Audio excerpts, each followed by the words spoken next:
Moro! Morjesta. Tuli just jenkkifutispelistä. Jenkkifutista, miten meni? Ei, aika huonosti hävitti. Älä viitti. Juu. On niin huono sää, sataa ja liukasta. Kaaduin ainakin 2 kertaa. 2 kertaa. Ei hyvä. Sitten iski, tiiäks mitä? Iski Niin. koti-ikävä. Saimaaseen? Niin. Älä viitti. Ihan järjetön. Mut hei, mä oon tässä pistänyt ruokaa. Oot vai? Liity seuraan ihmeessä. Mä tulee kaverit syömään vielä tänne. Joo. Mitä pistettäis? Olisiko sulla? Tehdäänkö wokkia? Kato, vähän saimaalaista. Joo. Länsimaisella vaikuttaa. Niin. No. Hyvää ja lähtee kotiin. Totta kai. Lähdetään menemään. Pallo narikkaa. No niin, uusiksi. Siis eli taimaalaista, wokkia suomalais-vaikutteen väliin. Mitä se käytännössä tarkoittaa? No, mun mielestä kannattaisi lähteä niinku naudanlihalla, että possu on ihan pelleillä. Oon mä kanssa pois. Laittaisi naudanlihaa ja sitten mahdollisimman paksua nuudelia, ehkä punasipulia, Kiinan kaali, Kiinan kaali ehdottomasti. paprika, sitten jotain soosia siihen, lime, tuo pikantia. Mut mistä me laitetaan se niinku tulisuus? Tulisuus. Se millä otetaan se... Onko sulla mitään ideaa? Mulla on piripiriä pärjää. Piri. Kuulostaa hyvältä. Joo. Kuulostaa hyvältä. Laitetaan piri. Pistetään pari piripiriä. Piri. Kato, joo. päästään vähän niinku nestettä haettua No. kehosta ja sillä tunnelmat viileämmäksi syksyltä. Yes.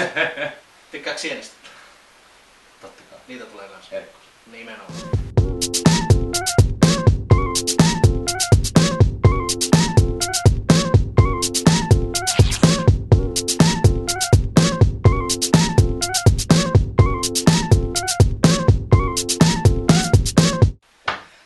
Nuudelia keittäessä on tärkeää muistaa, että niitä ei keitetä niinku kananmunia, eli laitetaan kananmunat kylmään veteen ja odotetaan, että vesi kiehuu. Tässä on nimenomaan tärkeää se, että vesi kiehuu ennen kuin nuudelit laitetaan sinne.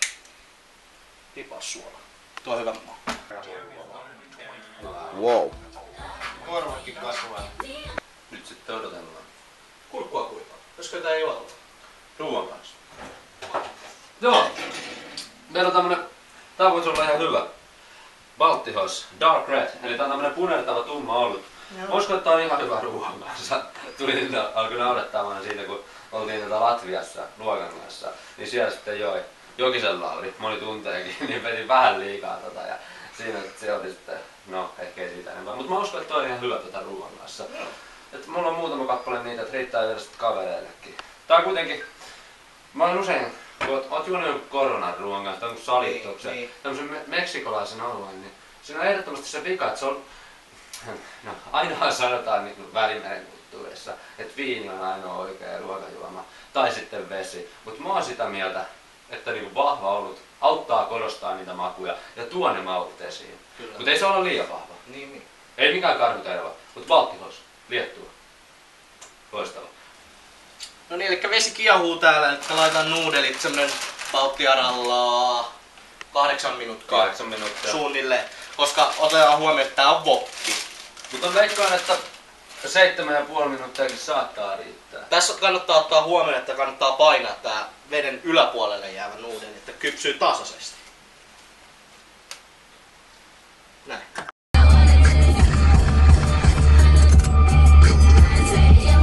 Joo, eli seuraavaksi voidaan nyt pilkkoa näitä piripirejä. Tää on tämmönen suht vahva chili. Ei nyt haimaalaisessa mielessä, että ei ole mikään naga jolokia, mutta semmonen niinku keskimääräisesti muutama 100 kertaa enemmän sisältää kapsaisiinia kuin tämmönen normaali pizza jalapeno. Että, joo. Mitäs muuta siellä menee? Mä juuri tällainen. Okei, hyvä. Että tää on niinku, että neitä ei kannata hirveästi pistää, että 5 antaa semmosen hyvän tulisuuden. Ja siemeniä ei saa missään nimessä ottaa pois, että se on vähän sama kuin drag queen näyttelijä menis lavalle ilman perukkia. Että sä tiedät mitä mä tarkoitan. Maistetaan yksi. Potkaisee kuin Roberto Carlos. Eli mä valutin näistä nuudeleista sen kiehuvan veden pois. Lisäsin kylmää vettä ja valutin nekin pois. Että näissä riisinuudeleissa on tärkeää muistaa se, että jos ei näitä huuhtele kylmällä vedellä keiton jälkeen, niin niihin jää sellainen pieni limainen pinta, joka ei välttämättä kaikkia miellytä. Wokin pitää erinomaisesti olla sellainen vähän kuivempi nuudeli. Eli pistä nämä nuudelit nyt tähän odottaa ja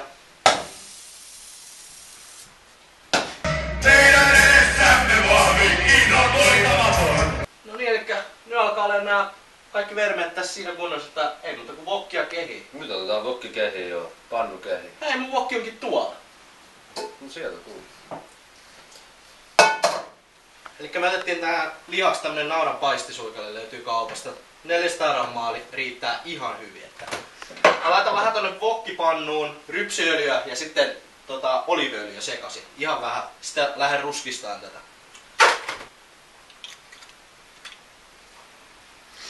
Nyt on öljyt pannussa.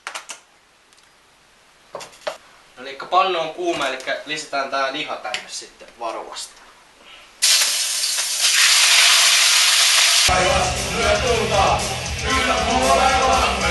Liha on täällä ruskistunut, niin lähdetään vähän maustaa. Paprikaa tuo mukavan värin tohon wokkiin sitten. Reilulla kädellä saa laittaa. Mustapippuri, erittäin tärkeä. Ja nyt kun Ville ei ole paikalla, niin pistää vähän valkosipulia. Tai siis aika reilusti valkosipulia.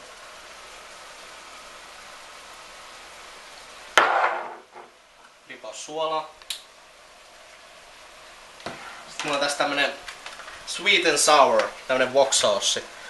Tää on ihan kätevä tämmönen nestemäinen, saa melkein joka kaupasta, kannattaa lisätä tänne lihan joukkoon.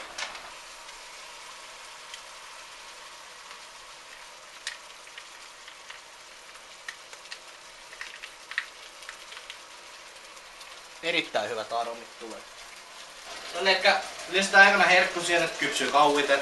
Ilman muuta.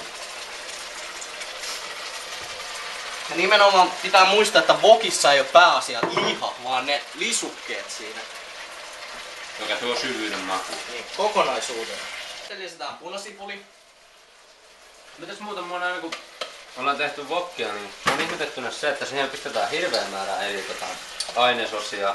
Lihaa, kasviksia, juureksia, jopa hedelmiä on pistetty. Joo. Niin mikä wokissa on se niinku salaisuus, ettei se silti niinku tunnu semmoiselta sekamelskalta? Se ei oo sillisalaisuus, se on wokki. Se on niinku tavallaan toinen maku kumoo toisen maun, eli tulee semmonen yhtenäinen Kompleksi. niin, rakkaus. Laa. Eikä mä oon laittanut nyt piripirit tänne joukkoon ja muihin, että annatko ne wokkivihannekset? Joo, kiitos. Joo. Hei, viittikö ojentaa sen Kiinan kaali siitä? Joo. Mä laitan sen tänne. Joo, kiitos. Ja nyt saadaan se väri sitten. Niin. Nyt tulee tätä vihreätä. Tai itse asiassa paprika antaa se loppuväri siitä. Nimenomaan. Ja varsinkin kun meillä on eri väristä paprikaa. Ja se on maullinen kysymys kanssa. Niin on, että niin on.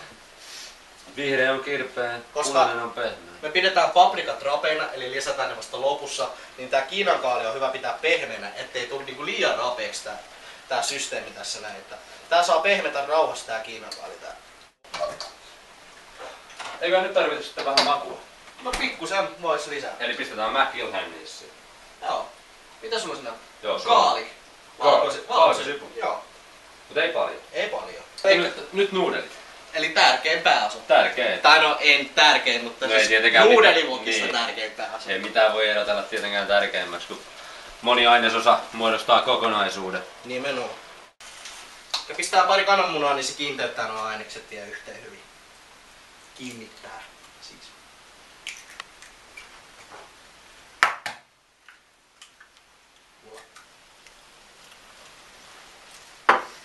Sitten väriainekset, eli paprika. Sinne joukkoon. Sitten nämä limet voi jättää tähän sivuun, että ne laitetaan vasta sitten loppusilauksena, mutta ruohosipuli. No niin, eli nyt on sitten wokit syömistä vaille valmiit. Nimenomaan. Toivotaan, että näille sitten Niin. ikävä helpottaa ja että pystytään vetämään ne muutama kyynel tuosta silmän alta pois. Kyllä. Hei, kiitos sulle. Tuohon Ja käteen. nyt otetaan kaverit mukaan pöytään ja syödään. Niin. Morjesta, morjesta. Hei. Sisään vaan, sisään vaan. Haakkonen. Moro, mitä äijä? Kuinka paljon? Moro. No niin, morjesta. Jallu. Tervetuloa. Tervetuloa. No niin, kyllä. Haakon, mitä ne on parasta?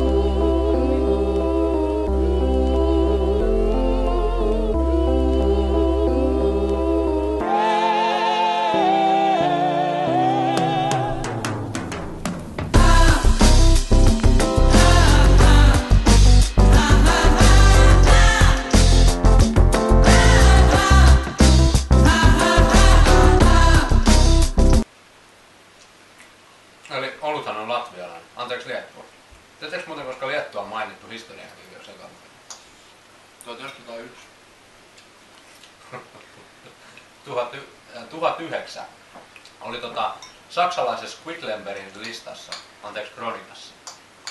Sitten muuten semmonen tuli mieleen tässä just kun puhuin, että Liettuan pinta-alahan on 5% Suomen pinta-alasta.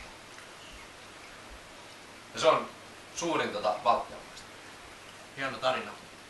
Hieno tarina. PTLM! Pow! Pow! Pow! Pow! Pow!